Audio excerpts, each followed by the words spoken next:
बिस्मिल्लाहिर्रहमानिर्रहीम। अस्सलाम वालेकुम दोस्तों, कैसे हो आप सब? उम्मीद करता हूँ आप सब ठीक होंगे। Welcome back to the new video and welcome back to the channel literature coverage. आओ लिटरेचर पढ़ें। दोस्तों, आज की इस वीडियो में हम लोग विलियम ब्लेक की एक पोएम पढ़ने जा रहे हैं। बहुत ही मशहूर पोएम है जिसका नेम है द टाइगर। ये पोएम विलियम ब्लेक के एक कलेक्शन सॉन्ग्स ऑफ एक्सपीरियंस में 1794 में पब्लिश हुई थी। विलियम ब्लेक के बारे में मैं आपको थोड़ा सा बताता चलूँ। अर्ली रोमांटिक पोइट्स में उसका नेम आता है। विलियम ब्लेक 28 नवंबर 1757 को पैदा हुआ था और 12 अगस्त 1827 को इसकी डेथ हुई थी। लंदन इंग्लैंड का ये रहने वाला था। ये एक इंग्लिश पोएट था, एक पेंटर था और एक प्रिंट मेकर था। विलियम ब्लेक रोमांटिक मूवमेंट के साथ भी अटैच रहा था। इसके जो वर्क्स हैं वो उसकी डेथ के बाद फेमस हुए थे। इसके इंपॉर्टेंट वर्क्स में आता है songs of innocence and of experience, जिसमें बहुत सारी फेमस पोएम्स थी जैसे the tiger, the lamb, a poison tree. ये असल में पोएम्स का कलेक्शन था। The marriage of heaven and hell, ये भी इसका एक इम्पोर्टेंट वर्क है विलियम ब्लेक का। आज जो हम पोएम पढ़ने जा रहे हैं उसका नेम है द टाइगर। इसके बारे में मैंने आपको बता दिया है कि 1794 में विलियम ब्लेक के कलेक्शन सॉन्ग्स ऑफ एक्सपीरियंस में पब्लिश हुई थी। इंग्लिश लैंग्वेज में ये पोएम लिखी गई थी और इसके 6 स्टैंजाज हैं और हर स्टैंजा में 4 लाइनें हैं। फिगोरेटिव डिवाइसेस का यूज़ किया गया है इस पोएम में, जैसे कि एलिट्रेशन और इमेजरी। रोमांटिक पीरियड में ये पोएम बहुत फेमस हुई थी। इसकी बहुत सारी एडेप्टेशंस मौजूद हैं, इसके बहुत सारे म्यूजिकल वर्जन्स मौजूद हैं और लिटरेरी क्रिटिसिज्म का एक बहुत ही अहम टॉपिक है ये पोएम। इंग्लिश लैंग्वेज में सबसे ज़्यादा पब्लिश होने वाली पोएम्स में द टाइगर पोएम का नेम भी आता है। The tiger poem the lamb poem की सिस्टर पोएम है, क्योंकि द टाइगर पोएम के और द लैम्ब पोएम के इन दोनों के जो आइडियाज़ हैं वो मिलते जुलते हैं। राइम स्कीम इस पोएम की है AABB। इस पोएम का स्पीकर इस पोएम में बहुत सारे क्वेश्चंस करेगा और टाइगर के बारे में आप सब लोगों को पता ही होगा, एक एनिमल होता है। तो चलिए दोस्तों शुरू करते हैं इस पोएम की line by line explanation. Tiger tiger burning bright in the forests of the night. रात के टाइम पे जंगल में एक चमकता हुआ शेर है, एक चमकता हुआ टाइगर है। टाइगर के जिस्म पर लाइंस वगैरह होती हैं, एक प्रॉपर पैटर्न बना होता है। उसकी जो खाल होती है उस पर येलो कलर की खाल होती है टाइगर की, जिसकी वजह से एक चमक सी दिखाई दे रही है। और बर्निंग ब्राइट का ये भी मतलब है कि टाइगर के पास काफ़ी पावर होती है, ताकत वाला जानवर होता है ये, और एक एनर्जी भी है इसके पास, टाइगर के पास। जो टाइगर है वो खौफ की सिंबल है, फियर की सिंबल है। और ऐसे अगर एक जगह पे आग लगाएं तो आग जो है वो जलती है, रोशनी भी देती है। आग से भी डर लगता है क्योंकि आग भी फियर की सिंबल है, आग भी खतरनाक चीज़ है। तो जो टाइगर है वो भी फियर की सिंबल है, डर की सिंबल है और वो भी खतरनाक है। What immortal hand or eye could frame thy fearful स्मिटरी।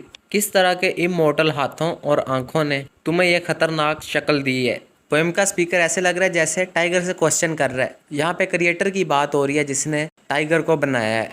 Immortal hand और आई का मतलब है गॉड, जिसने इस टाइगर को बनाया है। दोस्तों, जो टाइगर है वो इवल की सिंबल है, बुराई की सिंबल है, कोई बुरी चीज़ की अलामत है, और डर की, खौफ की और ख़तरे की भी अलामत है जो टाइगर है। तो पोएम का स्पीकर ये क्वेश्चन कर रहा है कि किस तरह से, कैसे और क्यों खुदा एक ख़तरनाक चीज़ बना सकता है। ऐसी चीज़ जो इंसानों के लिए ख़तरा है, जो डर की सिंबल है, जिसे देखकर इंसान को डर लगता है। जैसे टाइगर एनिमल, इसको देख के भी इंसान को डर लगता है। फिर दूसरा स्टैंजा शुरू होता है। पोएम का स्पीकर बोलता है, in what distant deeps are skies burnt the fire of thine eyes.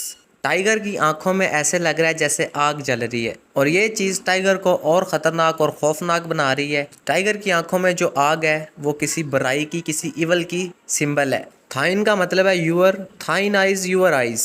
तो फिर पोएम का स्पीकर बोलता है कि ये आग आई कहाँ से। डिस्टेंट डीप्स का यहाँ पे मतलब है हेल और स्काइज का मतलब है हेवन। स्पीकर टाइगर से बात कर रहा है कि तुम्हारी आंखों में जो आग है, क्या वो हेल से लाई गई थी या फिर हेवन से। On what wings dare he aspire what the hand dare seize the fire. यहाँ पे वर्ड ही गॉड के लिए यूज किया गया है। स्पीकर कहता है कि किस तरह से इस टाइगर का क्रिएटर आग को लाने के लिए ट्रेवल करके गया। What the hand dare seize the fire, और कितनी हिम्मत वाला काम है कि इन हाथों से आग को पकड़ना। किस तरह के हाथों ने इतनी हिम्मत से इस आग को पकड़ लिया। पोएम का स्पीकर कह रहा है कि क्रिएटर में बहुत हिम्मत है कि उसने आग को पकड़ा और टाइगर की आंखों के लिए आग लेकर आया। फिर तीसरा स्टैंजा शुरू होता है। पोएट कहता है, and what shoulder and what art. वो कितना मजबूत कंधा होगा और कितनी अच्छी कारीगरी होगी। टाइगर के क्रिएटर की, उसके पास कितना फन होगा। Could twist the sinews of thy heart, वो कितना मजबूत कंधा होगा, वो किस तरह का फन और कारीगरी होगी कि जिसने तुम्हारे दिल के मसल्स को ट्विस्ट करके बहुत मजबूत बनाया। मुख्तलिफ मसल्स को मोड़ के ट्विस्ट करके और फिर जोड़ के उनको तुम्हारा दिल बनाया। क्रिएटर ने तुम्हारे दिल के मसल्स को एक प्रॉपर स्ट्रेंथ दी, प्रॉपर ताकत दी। And when thy heart began to beat, और जब तुम्हारा ये दिल धड़कना शुरू हो गया होगा, what dread hand what dread feet, तो तुम्हारे हाथ और पाँव कितने खौफनाक लग रहे होंगे, कितने फियरफुल लग रहे होंगे। यानी जब क्रिएटर ने टाइगर को बना दिया, टाइगर का दिल धड़कना शुरू हो गया, तो टाइगर के जो हाथ पाँव हैं वो काफ़ी खौफनाक लग रहे होंगे। टाइगर के हाथ पाँव, टाइगर के पंजे, जिनको देख के डर लगे। और जैसे कि अब पोएम का स्पीकर बता रहा है कि उसको ये टाइगर कितना डरावना लग रहा है जो कि जंगल में खड़ा है। स्टैंजा नंबर 4 में पोएम का स्पीकर कहता है, what the hammer what the chain in what furnace was the brain. दोस्तों, आप अगर किसी लोहार की दुकान पे जाएंगे तो आपको वहाँ पे हथौड़ा भी मिलेगा, आपको वहाँ पे चेन्स भी मिलेंगी और आपको वहाँ पे एक बट्टी भी मिलेगी आग वाली। तो लोहार क्या करता है, अपना हथौड़ा इस्तेमाल करता है, लोहे को कूटता है, उसको बट्टी में डालता है, उसको फिर से कूटता है और लोहे को एक प्रॉपर शेप में लेके आता है और फिर लोहे की मुख्तलिफ चीजें बनाता है लोहार, जैसे कि लोहे की चेन्स वगैरह कह लें। लेकिन यहाँ पे पोएट टाइगर के क्रिएटर की बात कर रहा है, गॉड की बात कर रहा है। वो कह रहा है कि वो किस तरह का हथौड़ा होगा और किस तरह की चेन्स होंगी, किस तरह के औजार होंगे जिससे गॉड ने टाइगर को बनाया है, और वो कौन सी फर्नेस होगी जिसमें टाइगर का ब्रेन रखा गया। What the anvil what dread grasp dare its deadly terrors clasp, वो किस तरह की एनविल होगी, वो किस तरह की निहाई होगी जिस पर तुम्हें रख कर प्रॉपर शेप दी गई। यानी इस पोएम का स्पीकर टाइगर से क्वेश्चन कर रहा है कि उसे किस तरह से बनाया गया था। दोस्तों, एनविल एक किस्म का औजार होता है जो लोहारों के पास होता है, उस पर लोहे को रख कर और हैमर के साथ कूटते हैं, फिर लोहार होते हैं जो, और लोहे को प्रॉपर शेप देते हैं। कुछ इस तरह का होता है एनविल, ये देख लें। तो टाइगर जो है उसको किस एनविल पर रख कर प्रॉपर शेप दी गई होगी। व्हाट ड्रेड ग्रैस्प, वो किस तरह की पकड़ होगी जिसने टाइगर को एक प्रॉपर शेप दी एनविल का और हैमर का यूज करके, जो कि खौफनाक और खूंखार जानवर है। स्टैंजा नंबर 5 शुरू होता है। पोएम का स्पीकर कहता है, when the stars threw down their spears, जब ये टाइगर जो है ये पूरी शेप में आ गया, इसमें लाइफ आ गई, ये जिंदा हो गया, तो सितारों ने अपने भाले फेंके होंगे इस पर। स्पीयर्स कहते हैं बालों को। ये एक नुकीला हथियार होता है क्योंकि ये टाइगर जो है ये खूनख्वार जानवर है और ये इवल की सिंबल है, और जो बुरे लोग हैं, जो बुरे काम करते हैं, उस चीज की सिंबल भी है ये। And watered heaven with their tears, और जो स्टार्स हैं वो इतना रोए होंगे कि उन्होंने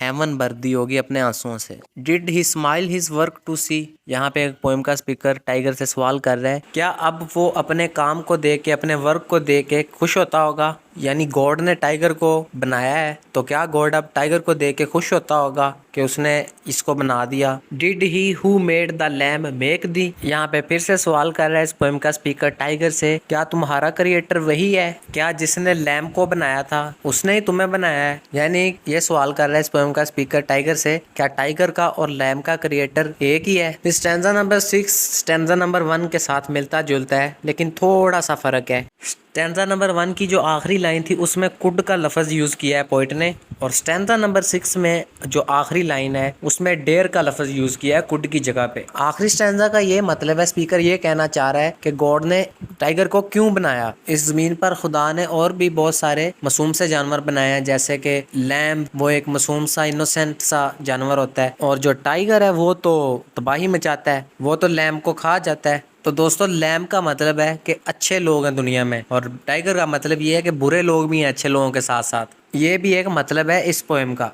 दोस्तों, उम्मीद करता हूँ आप लोगों को कोई समझ आई होगी इस पोएम की। अगर समझ आई है तो बड़ी अच्छी बात है, अगर नहीं समझ आई तो वीडियो को दोबारा प्ले करके देखना, समझ आ जाएगी। फिर भी कोई क्वेश्चन हो तो कमेंट करके ज़रूर पूछिएगा। आज की वीडियो यहीं पे एंड करते हैं।